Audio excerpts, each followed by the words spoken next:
కొరింథీయులకు రాసిన మొదటి పత్రిక 5వ అధ్యాయము. మీలో జారత్వం ఉన్నదని వదంతి కలదు. మీలో ఒకడు తన తండ్రి భార్యను ఉంచుకున్నాడట. అట్టి జారత్వము అన్యజనులలోనైనను జరగదు. ఇట్లుండియు మీరొప్పొంగుచున్నారే కాని మీరెంత మాత్రమూ దుఃఖపడి ఇలాంటి కార్యము చేసిన వానిని మీలో నుండి వెలివేసిన వారు కారు. నేను దేహ విషయమై దూరముగా ఉన్నను, ఆత్మ విషయమై సమీపముగా ఉండి మీతో కూడా ఉండినట్టుగానే ఇట్టి కార్యము ఇలాగు చేసిన వానిని గూర్చి ఇదివరకే తీర్పు తీర్చియున్నాను. ఏమనగా ప్రభువైన యేసు దినమందు వాని ఆత్మ రక్షింపబడినట్లు శరీరేచ్ఛలు నశించుటకై మన ప్రభువైన యేసుక్రీస్తు నామమున మీరును నా ఆత్మయు మన ప్రభువైన యేసుక్రీస్తు బలముతో కూడి వచ్చినప్పుడు అట్టి వానిని సాతానునకు అప్పగింపవలెను.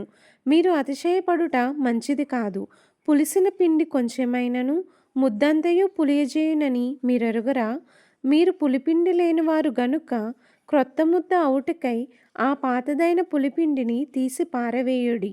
ఇంతేకాక క్రీస్తు అను మన పస్కా పశువు వధింపబడెను గనుక పాతదైన పులిపిండితోనైనను దుర్మార్గతయు దుష్టత్వమునను పులిపిండితోనైనను కాకుండా నిష్కాపట్యమును సత్యమునను పులియని రొట్టెతో పండుగ ఆచరింతుము.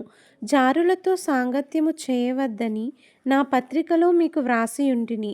అయితే ఈ లోకపు జారులతోనైనను లోబులతోనైనను దోచుకుని వారితోనైనను విగ్రహారాధకులతోనైనను ఏమాత్రమును సాంగత్యము చేయవద్దని కాదు.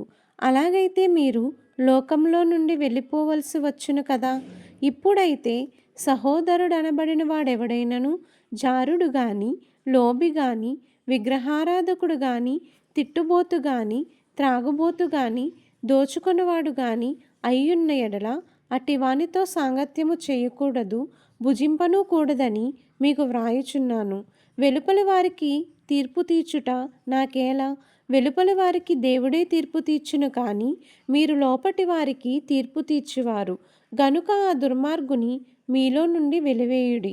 దేవుడు ఈ పరిశుద్ధ వాక్యమును దీవించి ఆశీర్వదించును గాక. ఆమేన్.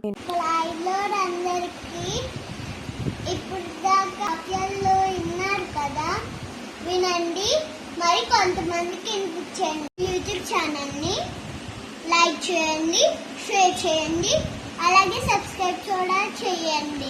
Jesus loves you all.